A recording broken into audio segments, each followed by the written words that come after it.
Naturally, I inquired why he had made a family card of his in-laws, as well, to which James chuckled and replied, "Because they are my family." They must have one family card, right? Got a problem with that, he added. You wouldn't have anything to say if you knew who helped you when no one was there. His strong tone took me off guard, and I had never heard that from him. Was James always like this?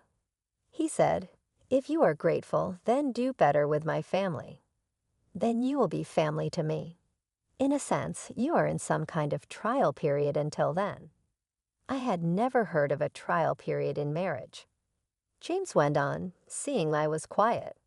In other words, you're not fully part of the family yet. If you don't like it, you can leave any time. For now, our family is just the 6 of us. I was shocked. After that, I immediately canceled all our joint credit cards and moved out. My name is Polly Cook, 30 years old. I'm a freelance illustrator. I used to work as a designer for a big advertising agency, but started on my own 5 years ago when I got married. Now I work from home. My parents died in an accident when I was young. I was raised by my maternal grandparents, but moved back to my parents' apartment near the city center for college.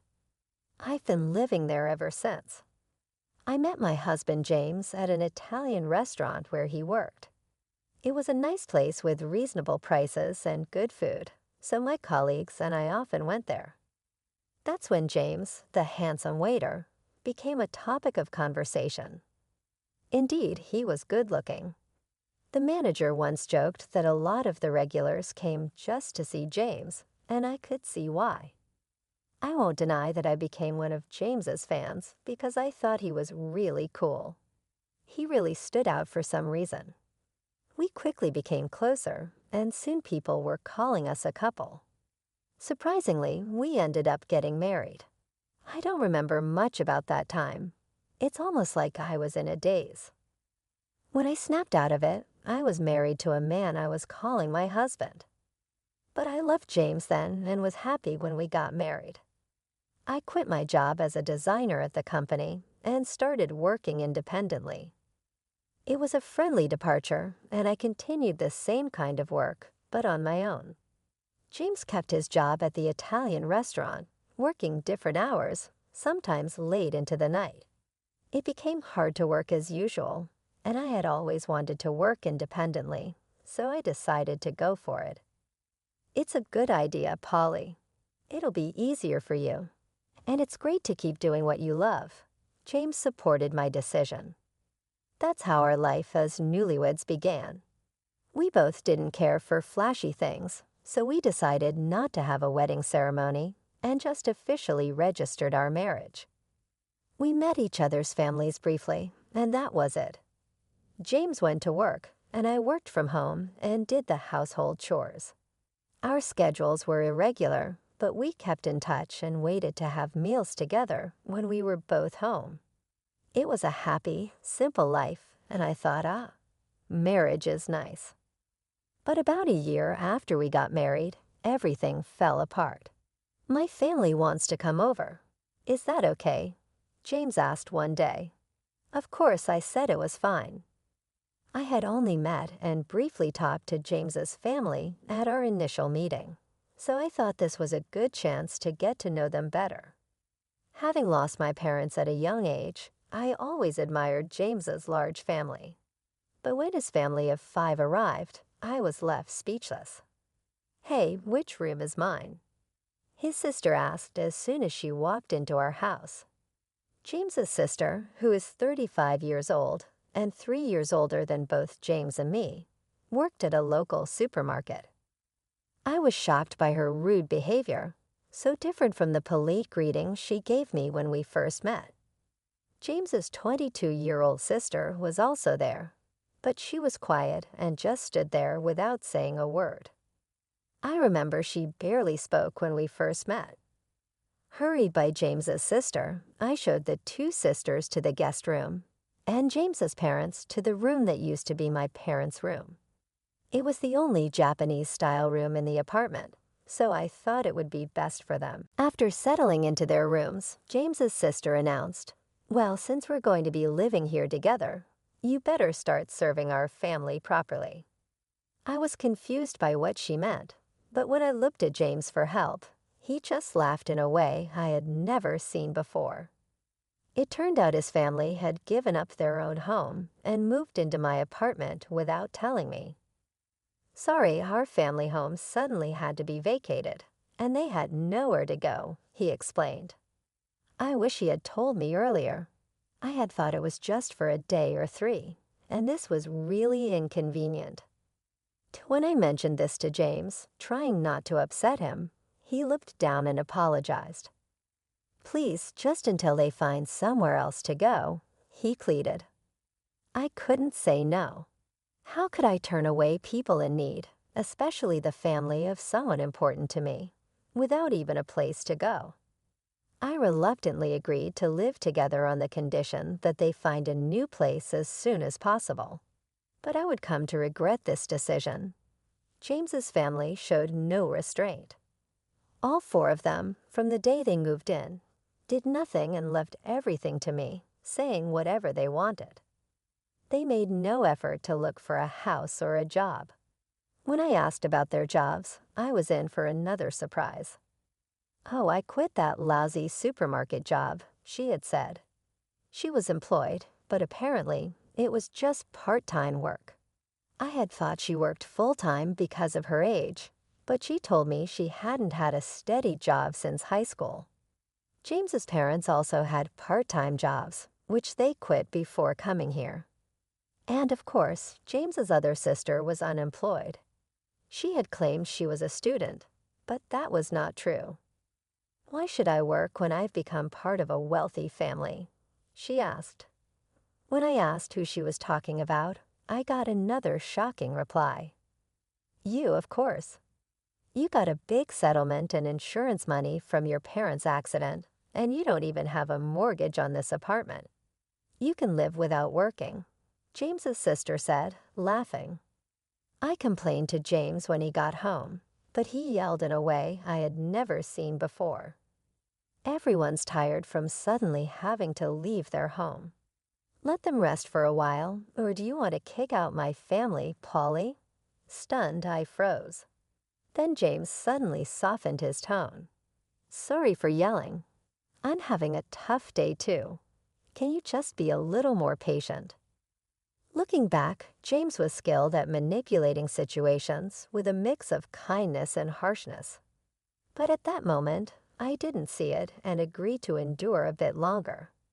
The tyranny of James's family got worse.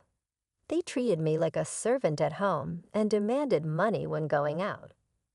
"We can't job hunt without a penny, can we?"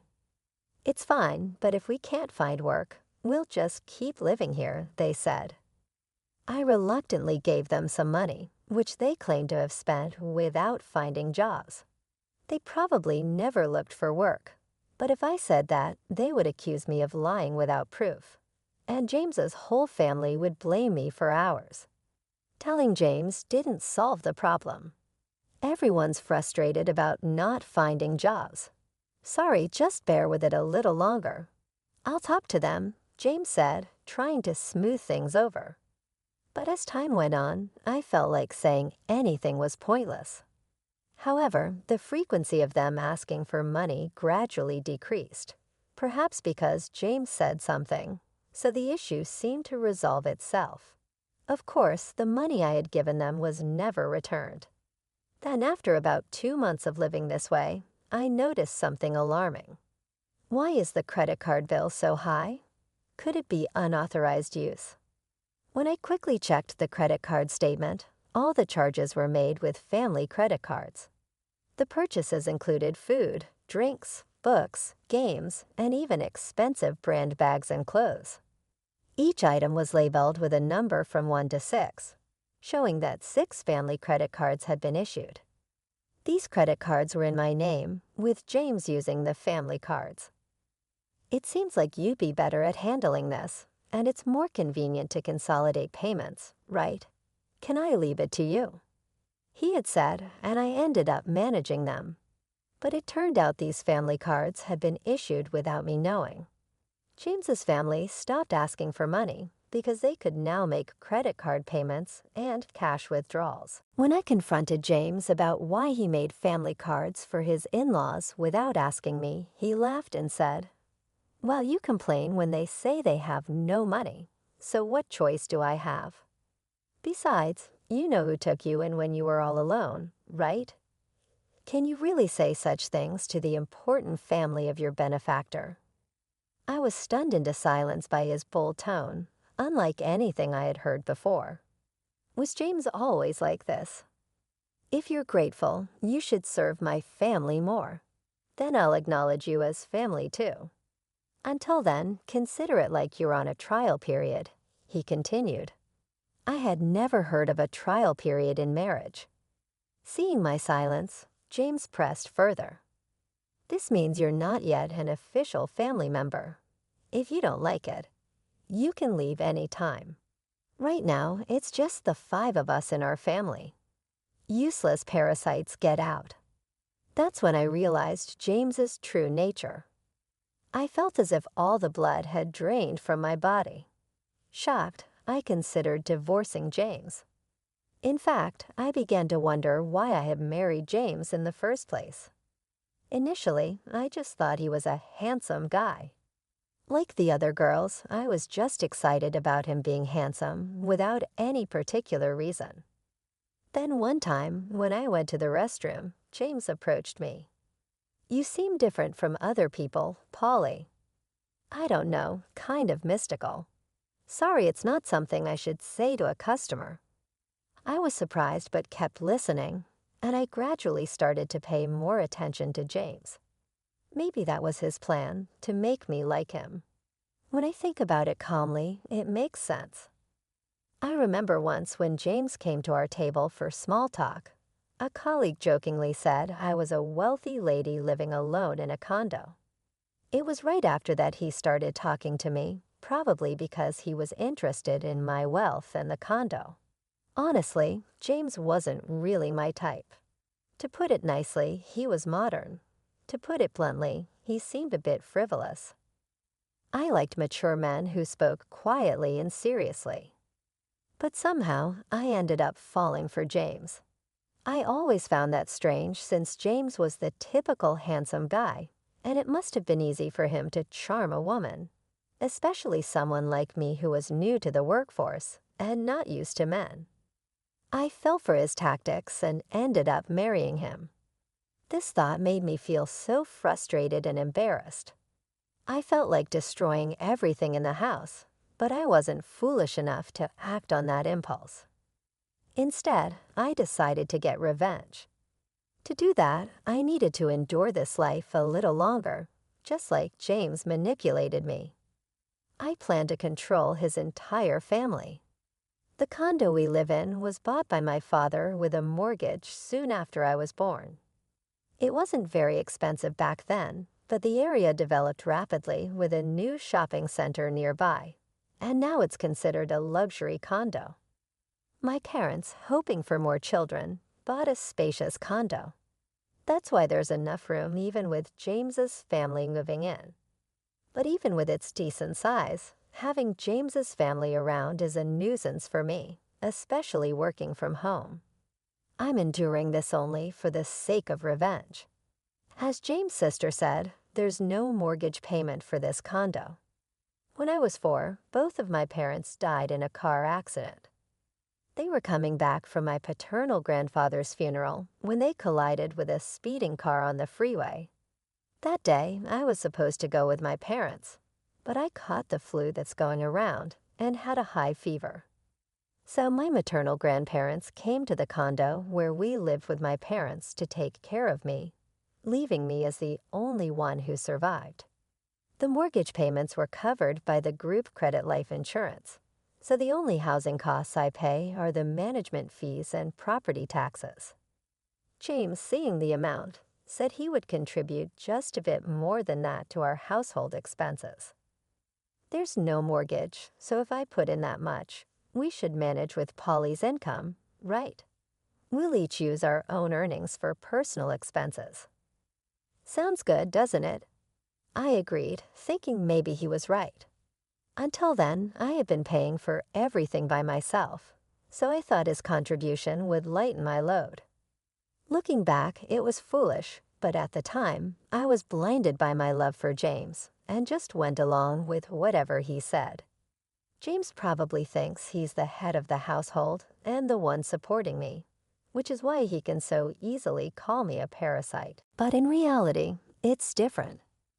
I pay for most of the expenses like utilities, food, social expenses, and entertainment. Now 5 real parasites had been added to my household, making it impossible to manage with just that amount. I wanted to get rid of them as soon as possible, but I pretended not to notice and endured. I gritted my teeth and let James's family freely shop, reminding myself that I'll be the one laughing in the end. Then 5 months after deciding to divorce, the date of act finally came.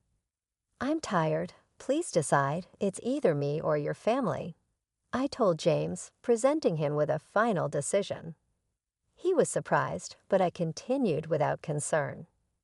None of your family members lift a finger to help around the house. They just dump all their chores on me. You know I work from home. I'm not just playing around.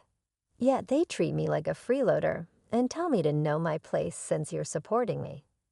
I've had enough, I cried. I confronted James. He smirked at me and said, "Then you should leave."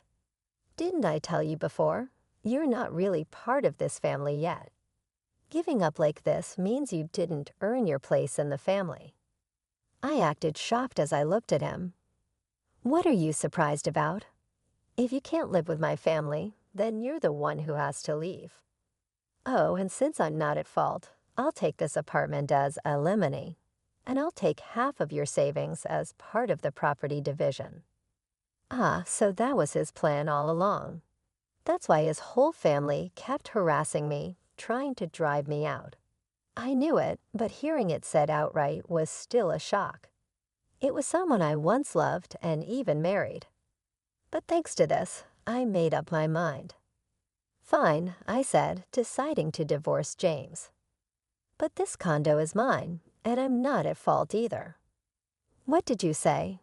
James seemed shocked that I outright rejected his proposal, not expecting such a response. It made sense as I had always complied with his demands since our marriage. Thinking back on it made me angry. I don't want to spend another second with you all, so I'll leave now, but you should also prepare to leave. It's a joke, right? This is our home. We won't leave. Ever heard of residential rights? You can't just force people out who live here, James shouted. Ignoring his ranting, I left the house and went to my grandparents' place. I explained everything and asked if I could stay until things were settled. My grandparents were shocked to learn what I had gone through and scolded me for not consulting them earlier. With tears in their eyes, I apologized. "Grandma, Grandpa, I'm sorry for worrying you, but I'll be okay now." "I look fragile, but I'm not really," I said, forcing a laugh with tears in my eyes. The day after I left the apartment, James contacted me right away. "Hey, what's this all about?" "What are you referring to?" I asked about the certified mail. I was impressed by how quickly things were moving. I had handed the divorce proceedings over to a lawyer, and when I told them yesterday that I was leaving the house, they arranged for everything to be sorted out today. "I'm not paying any alimony, and I'm not leaving the condo," James declared. But legally, he had an obligation to pay, and he didn't have the right to continue living in that apartment. "What are you talking about? That apartment is mine too since we're married. If you insist, then pay me half its value to buy me out," he said. Such an absurd claim. Talking like this is getting us nowhere. "Please communicate through my lawyer from now on," I said, ending the call. I knew he would probably call again tomorrow, but I had no desire to talk anymore that day. As expected, he called the next morning. "Hey, what's this all about?" He repeated the same line as yesterday, showing no creativity. What are you referring to? The card's not working. What did you do? What I did was cancel it. That card was mine, and you were just using the family card, remember? Indeed, before leaving the house, I had switched all the contracts from that card to another and canceled it. Of course, the family cards would stop working when I canceled mine. I was the one paying for it. Yes, you paid the apartment's management fee and property taxes just for the first 4 months. It's not much, but I can deduct that from the alimony if you like. I mocked him. I heard some indistinct shouting from the other end of the phone. That's right. James only paid the agreed amount for just 4 months. He made various excuses about the store and whatnot, always finding a reason to ask me to wait. But then he stopped paying altogether. If he forgot and thought he was still paying, that's some poor memory. But I didn't care anymore. He's someone I'm cutting ties with. His memory doesn't matter to me. That's the situation, so please pay your half of the living expenses I've been covering. I've kept a detailed record of our household expenses, which I'll use as evidence to fairly divide our savings. It's marital property, he demanded. Yes, I understand. Let's split it accordingly, I agreed. He ended the call with a reminder not to forget. A few days later, I got another call from him using the same line. I realized they lacked not only memory, but also vocabulary. What do you mean by the split of shared property? Why is it 0? You must be rolling in cash from your parents' insurance and alimony, he said. Ah, so that's what they were thinking. I patiently explained that my savings before marriage weren't part of the shared property, and since we had no savings after marriage, it naturally amounted to 0. Don't lie to me. If you think I'm lying, why don't you consult with someone? From now on, please communicate through my attorney. I won't be speaking to you directly anymore. Goodbye, I said, then hung up the phone and blocked James's number. 1 month after I left the house, James and his family finally moved out of the apartment.